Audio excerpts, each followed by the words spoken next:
নমস্কার, আমি বিশ্বজিৎ। আজ আলোচনা করব মহাত্মা গান্ধীর রিপাবলিক অফ ভিলেজ, তার স্বয়ংসম্পূর্ণ গ্রাম প্রজাতন্ত্রের ব্যাপারে। মহাত্মা গান্ধীর গ্রামকে স্বয়ংসম্পূর্ণ বানাতে চেয়েছিলেন। তাই তার গ্রাম স্বরাজের তাৎপর্য ব্যাখ্যা করতে গেলে তার যে পলিটিক্যাল যে আইডিয়া থট, এর মধ্যেই লুকিয়ে আছে তার গ্রাম স্বরাজ্যের ভাবনা। মহাত্মা গান্ধীর ফিলসফির মূল ভিত্তি ছিল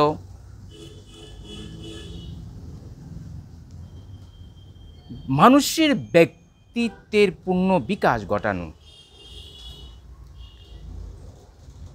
তাই ব্যক্তিত্বের পূর্ণ বিকাশ ঘটাতে হলে মানুষকে ব্যক্তিত্বের পূর্ণ বিকাশ ঘটানো এবং জনগণই রাষ্ট্রের মূল। তাই ব্যক্তিত্বের পূর্ণ বিকাশ ঘটাতে হলে ব্যক্তির স্বাধীনতা অনিবার্য, আর ব্যক্তির স্বাধীনতাকে রাষ্ট্র সুরক্ষা করতে গেলে, ব্যক্তির স্বাধীনতাকে সুরক্ষিত রাখতে গেলে রাষ্ট্রের ক্ষমতাকে ডিসেন্ট্রালাইজ করা। তাহলে মূল কথা হচ্ছে গান্ধীজি ব্যক্তি স্বাধীনতা, ব্যক্তির পরিপূর্ণ বিকাশের জন্য তিনি রাষ্ট্রশক্তিকে সংকুচিত করে তার রাষ্ট্রের পুরো ক্ষমতাটা ডিসেন্ট্রালাইজেশন করে দেওয়ার একটা ভাবনা করেছিলেন। তখন মানুষের হাতে যদি ক্ষমতা থাকে, মানুষ যদি রাষ্ট্রশক্তির অংশীদারিত্ব হয়, তাহলেই রাষ্ট্র সমৃদ্ধ হবে এবং মানুষের ব্যক্তিত্ব বিকাশের সুযোগ পাবে। কারণ মানুষের ব্যক্তিগত আশা আকাঙ্ক্ষা চাহিদা অনুযায়ী তার নীতি নির্ধারণ করতে পারে। কারণ উপর থেকে চাপিয়ে দিয়ে ব্যক্তিত্বের বিকাশ কখনো সম্ভব নয়। তাহলে এখানে আমরা দেখতে পাই মহাত্মা গান্ধীর ব্যক্তি, রাষ্ট্রের মুখ্য চরিত্র হলো ব্যক্তি। তাই আমাকে ব্যক্তিকে বাঁচাতে গেলে প্রথম প্রয়োজন ব্যক্তি স্বাধীনতা সুরক্ষা, আর ব্যক্তির স্বাধীনতা সুরক্ষা দিতে পারলেই ব্যক্তির ব্যক্তিত্বের বিকাশ ঘটবে। সেজন্য তার মূল কথা যে আত্মশাসন। স্বরাজ শব্দের অর্থ হলো আত্মশাসন। সেজন্য তিনি রাষ্ট্রশক্তিকে সংকুচিত করে পুরো ক্ষমতাটা ডিসেন্ট্রালাইজ করতে চেয়েছিলেন, গ্রামের হাতে ক্ষমতা দিতে চেয়েছিলেন। ডিসেন্ট্রালাইজেশন অফ পাওয়ার মিন্স ফেডারালিজমের তিনি ভাবনা ভেবেছিলেন। তাই মহাত্মা গান্ধীর একটা ভাবনা ছিল the state represented violence in concentrated and organised form. রাষ্ট্র সংগঠিত এবং পরিকল্পিত হিংসা প্রয়োগ করে। এই বল প্রয়োগের মাধ্যমে এক শ্রেণী অন্য শ্রেণীকে শোষণ করে। তাই এই শোষণ বদ্ধ করার জন্য রাষ্ট্রের ক্ষমতা সীমিত হওয়া উচিত। তার কথায় the government is best which govern least. সে সরকারি ভালো যে কম শাসন করে। তাই কম শাসন করতে গেলেই তো তিনি ক্ষমতার বিকেন্দ্রীকরণ। তিনি তার স্বশাসন ছিল, আমার কল্পনা গ্রাম সমাজ হলো একটি সম্পূর্ণ প্রজাতন্ত্র। তাহলে দেখুন, আমি দিল্লি থেকে কোনো সিদ্ধান্ত চাপিয়ে দেব গ্রামের উপর, এটা হবে না। এটা ব্যক্তি স্বাধীনতা রক্ষিত হবে না। তাই গ্রামের স্বাধীনতা, ব্যক্তি স্বাধীনতা রক্ষা একমাত্র গ্রামই করতে পারে, গ্রামের প্রজাতন্ত্র করতে পারে। তাই স্টেট মেশিনারিটাকে তিনি সংকুচিত করে ডিসেন্ট্রালাইজেশন পাওয়ার করতে চেয়েছিলেন, ক্ষমতাটা বিকেন্দ্রীকরণ করতে চেয়েছিলেন। এটাই তার মূল ভিত্তি। এবং তার একটা হচ্ছে তিনি ব্যক্তি স্বাধীনতার জন্য ক্ষমতা ডিসেন্ট্রালাইজেশন করা এবং কেন্দ্রের কেন্দ্রীভূত শক্তির বিরুদ্ধে তার একটা লড়াই ছিল, সেই জন্য তিনি ডিসেন্ট্রালাইজেশন অফ পাওয়ার চেয়েছিলেন। আরেকটা কথা হলো, তিনি মানুষকে অর্থনৈতিকভাবে স্বাবলম্বী করতে গেলে ক্ষুদ্র কুটিরশিল্পের মাধ্যমে তিনি ম্যানুয়াল যেটা বলা হয় উপর, তিনি বৃহৎ শিল্প কারখানার বিরোধিতা করেছেন, এগুলো মানুষকে শ্রমদাসত্ব করে, তাই সেজন্য তিনি গ্রামীণ কুটিরশিল্পের উপর গুরুত্ব আরোপ করেছিলেন। তাই তিনি বলেছেন ভারতবর্ষের 70% লোক যেহেতু গ্রামে বসবাস করে, এই গ্রামীণ লোকদের যদি আমরা স্বাধীন স্বাবলম্বী করতে পারি, তাহলেই ভারতের দাসত্ব থেকে মুক্ত হবে, ভারতের পূর্ণ বিকাশ ঘটবে। তাই তার ক্রনোলজিক্যালি তার হিস্ট্রি হচ্ছে, মহাত্মা গান্ধীর কেন্দ্রীভূত শক্তির বিরুদ্ধে ছিলেন, ব্যক্তি স্বাধীনতার জন্য তিনি ডিসেন্ট্রালাইজেশন অফ পাওয়ার করতে চেয়েছিলেন, এবং ডিসেন্ট্রালাইজেশন পাওয়ারের একটা গুরুত্বপূর্ণ অঙ্গ হলো গ্রাম প্রজাতন্ত্র। তার কল্পনার গ্রাম স্বরাজ হলো একটি সম্পূর্ণ প্রজাতন্ত্র। তাই মহাত্মা গান্ধীর গ্রাম স্বরাজের যে স্বপ্নটা, তার 4 এপ্রিল 1941 মুন্নালাল শাহকে এক চিঠিতে গান্ধীর আদর্শ গ্রামের ধারণাটি ব্যাখ্যা করেছিলেন। তিনি সেখানে উল্লেখ করেছেন, যেখানে সবাই নিজের তৈরি কাপড় পরে, দেশি তেল ব্যবহার করে এবং নিজের তৈরি খাবার খায়, তার স্বপ্নের গ্রামে শতভাগ শিক্ষিত মানুষ থাকবে, যেখানে বিভিন্ন সম্প্রদায়ের মধ্যে সম্প্রীতি থাকবে এবং সেখানে কোনো অস্পৃশ্যতা থাকবে না, ঝগড়া বিবাদ ও চুরি থাকবে না। গান্ধীর আদর্শ গ্রাম হবে একটি স্বাধীন ইউনিট বা পূর্ণাঙ্গ প্রজাতন্ত্র। প্রতিটি গ্রামের প্রথম উদ্দেশ্য হবে তার নিজস্ব খাদ্যশস্য ও তুলা চাষ করা। গ্রামে কোনো উলম্ব বিভাজন থাকবে না, কারণ আনুভবিক উচ্চ নিচু সমস্ত পরিবারের মধ্যে সমান মর্যাদা সমান মজুরি, মানে ইকুয়াল, সবাই সমান মর্যাদা সমান মজুরি থাকবে।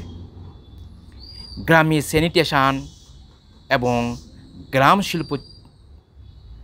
গ্রাম শিল্পগুলো তার গান্ধীর স্বপ্নের গ্রামের অবিচ্ছেদ্য অঙ্গ ছিল।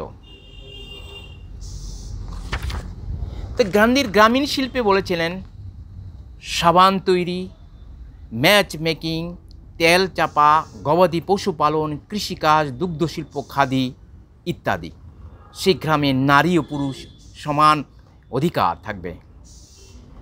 1940 সালে ডি জোশীকে যে চিঠি লিখেছিলেন, তার একটিতে প্রতিফলিত হয়েছে গ্রামের স্যানিটেশন, গৃহস্থ পরিষ্কার পরিচ্ছন্ন, ব্যক্তিগত পরিচ্ছন্নতা এবং স্বাস্থ্যসেবা প্রথম স্থান এবং সম্পূর্ণ সুযোগ সুবিধা ব্যবস্থা থাকতে হবে গ্রামে। তাহলে মহাত্মা গান্ধীর যে গ্রাম সমাজটা হবে একটা পরিপূর্ণ স্বয়ংসম্পূর্ণ গ্রামীণ, সেখানে গ্রামের শিল্প তৈরি করবে এবং গ্রামী প্রজাতন্ত্রগুলো তারা নিজস্ব আয়ের মাধ্যমেই নিজস্ব আয়ের মাধ্যমে তারা চলবে, তারা অন্যের উপর সাহায্যের উপর কোনো নির্ভর করবে না। তাতে গ্রামের কুটির শিল্পের মাধ্যমে বিশাল সংখ্যক বেকার সমস্যার সমাধান হবে এবং তারা স্কুল কলেজ এগুলো পরিচালনা করবে। তা মহাত্মা গান্ধীর যে এই গ্রাম সমাজ সম্পূর্ণ নির্ভরশীল প্রজাতন্ত্র তারাই উৎপাদন করবে, সেখান থেকেই প্রজাতন্ত্র আয় করবে, তুলা চাষ করবে, কৃষিকাজ করবে, সাবান তৈরি করবে, গবাদি পশু পালন করবে, বস্ত্র উৎপাদন করবে। এগুলো হচ্ছে গান্ধীর স্বয়ংসম্পূর্ণ গ্রামীণ সমাজের একটা অংশ। তাই এখানে নিজেরাই প্রতিনিধি নির্বাচন করবে প্রত্যক্ষ নির্বাচনের মাধ্যমে এবং বিবাদ বিসম্বাদে গ্রাম সমাজে থাকবে না। তাহলে মহাত্মা গান্ধীর স্বয়ংসম্পূর্ণ গ্রাম বা স্বরাজ বা প্রজাতান্ত্রিক গ্রামের মূল উদ্দেশ্য হচ্ছে মানুষ নিজেরাই প্রত্যক্ষভাবে নির্বাচিত করবে তাদের প্রতিনিধি, নাম্বার 1।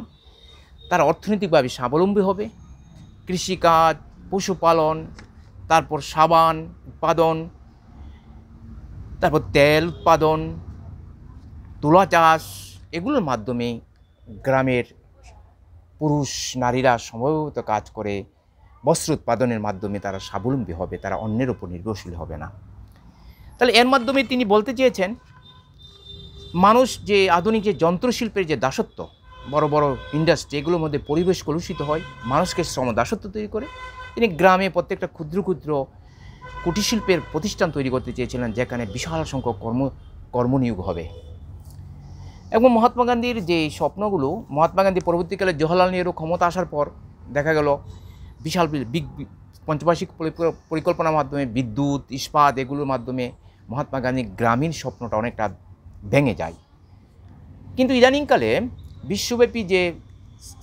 বিশ্বব্যাপী যে আমরা সাস্টেনেবল ডেভেলপমেন্ট, পরিবেশ বান্ধব উন্নয়ন, স্থানীয় সম্পদ ও জ্ঞানের সর্বোত্তম ব্যবহার, পরিবেশ সংরক্ষণের সামাজিক সমতা, এই পরিবেশ বান্ধব যে উন্নতি, ভবিষ্যৎ প্রজন্মের জন্য সঞ্চয় করে রাখা, এই যে সাস্টেনেবল ডেভেলপমেন্ট যে পলিসি, আজকাল দেখা গেল মহাত্মা গান্ধীর গ্রামীণ কুটিরশিল্পের ভাবনার সঙ্গে অনেকটা মিলে গেছে। কারণ আজকাল বিশ্বের একটা মূল ইস্যু পরিবেশ দূষণ। তাই এই বৃহৎ কলকারখানা অনেকাংশ পরিবেশকে দূষিত করছে। তাই মহাত্মা গান্ধীর যে সাস্টেনেবল ডেভেলপমেন্টের ভাবনা, যে মহাত্মা গান্ধীর তার গ্রাম স্বরাজের ভাবনার সঙ্গে অনেকটা মিলে যাচ্ছে। সেজন্য আজকাল সারা পৃথিবীতেই সাস্টেনেবল ডেভেলপমেন্ট ভাবনা নিয়ে কাজ করছে।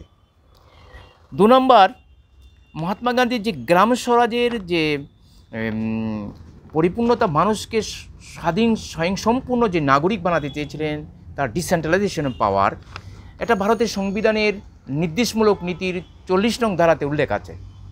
এবং স্বাধীনতার 1993-তে ভারতবর্ষের সংবিধানের 73 এবং 74 অ্যামেন্ডমেন্ট, 73 অ্যামেন্ডমেন্টের মাধ্যমে পঞ্চায়েত রাজ ব্যবস্থা চালু হয়েছে। এবং ভারতের সংবিধানের স্বীকৃতি এখন গ্রামীণ সাহিত্য শাসন। এই পঞ্চায়েতের ব্যবস্থার মাধ্যমে গ্রামের অনেকগুলো পরিকল্পনা, ডেভেলপমেন্ট প্ল্যানিং নেওয়া হয়েছে, ক্ষুদ্র কুটিরশিল্পের বিকাশের পরিকল্পনা নেওয়া হয়েছে। এবং দেখা গেল এগুলো নেওয়ার পরেও 1993 সাল থেকে 2024 ভারতবর্ষে যে মহাত্মা গান্ধীর স্বপ্নের গ্রাম, তার যে প্রজাতান্ত্রিক গ্রাম, এখনও কিছুই অনেকাংশে ব্যর্থ। কারণ একটা সমীক্ষাতে দেখা গেছে গ্রাম থেকে শহরে প্রতি বছর 32% লোক স্থানান্তরিত হচ্ছে। প্রায় শহরাঞ্চলের দিকে কর্মসংস্থানের উদ্দেশ্যে মানুষ আসছে। এটা একটা বিরাট বিপজ্জনক, সহজের বোঝা বেড়ে যাচ্ছে। মহাত্মা গান্ধী আরেকটা কথা বলেছিলেন যে নগরকেন্দ্রিক জীবন যে ধনবান, তা গ্রামকে শোষণ করে। তা গ্রাম এবং শহরকে সাম্যতা আনতে গেলেই স্বাধীন গ্রামকে স্বাবলম্বী করতে হবে। এটা তার শহরের ধনবান এই নাগরিক সমাজে উন্নতির মূল কারণ হচ্ছে গ্রামকে শোষণ করে উন্নতি হয়েছে। তাই এখানে দেখা যায় এই গ্রামের অনুৎপাদ্য কাজ, অসংখ্য বেকারত্বের কারণে প্রচুর 32% লোক শহরমুখী এখন। তাই মহাত্মা গান্ধীর স্বপ্নে গ্রাম এখন লুণ্ঠনের হাতিয়ার হয়ে গেছে। পলিটিক্যাল পার্টিগুলো এখন রাজনৈতিক সংগঠন করার একটা হাতিয়ার হয়ে গেছে।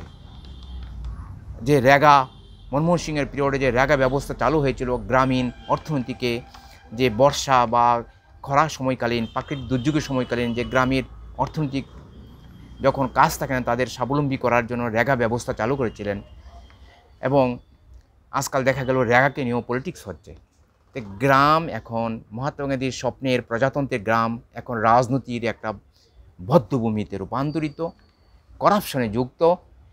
মানুষের যে স্বাধীনতা, প্রত্যক্ষ নির্বাচনের মাধ্যমে যে গ্রাম সমাজ নির্বাচিত করার কথা, গ্রামে আজকাল এটা টোটালি অনুপস্থিত। এখন রাজনৈতিক পার্টিগুলোর সংগঠনের মূল হাতিয়ার হচ্ছে গ্রাম। তাই রাজনৈতিক দলগুলোর উচিত ভারতবর্ষে গ্রামীণ বিকাশ, মানে মহাত্মা গান্ধীর প্রজাতান্ত্রিক যে গ্রামীণ প্রজাতন্ত্রের ভাবনাকে যদি বিকশিত করতে হয়, রাজনৈতিক মুক্ত হয়ে বিকশিত করতে হবে। এখানে পলিটিক্যাল পার্টিগুলোর আন্ডারস্ট্যান্ডিংয়ের মাধ্যমে প্রত্যেকটা গ্রামকে স্বাবলম্বী বানানোর চেষ্টা করা উচিত। কারণ এটার মাধ্যমে পলিটিক্স করা উচিত নয়। কিন্তু আজকাল দেখা গেল পলিটিক্যাল পার্টি তার পার্টির অর্গানাইজেশনের স্বার্থে গ্রামগুলোকে ব্যবহার করা হচ্ছে। গ্রামের ব্যক্তি স্বাধীনতা লুণ্ঠিত, মানুষ ভোট দিতে পারে না। এখানে বাই ফোর্সে বল প্রয়োগের মাধ্যমে ক্ষমতা দখল করা হয় এবং গ্রামীণ পরিকল্পনাগুলিকে অধিকাংশই একটা লুটতরাজের হাতিয়ার হিসেবে ব্যবহার করা হয়। অতএব গ্রামকে স্বাবলম্বী করতে গেলে প্রথম সিদ্ধান্ত নিতে হবে রাজনৈতিক দলগুলোর যৌথ সিদ্ধান্তের মাধ্যমে উন্নয়ন করা। এখানে পলিটিক্যাল ইন্টারেস্টে না দেখে মানুষের স্বাধীনতার দিকটা যদি লক্ষ্য রাখা হয় এবং উন্নয়নের কর্মসূচিকে যদি তদারকি করা হয়, তাহলে শহরের চাপ কমবে এবং গ্রামের উন্নয়ন এগিয়ে যাবে। ধন্যবাদ।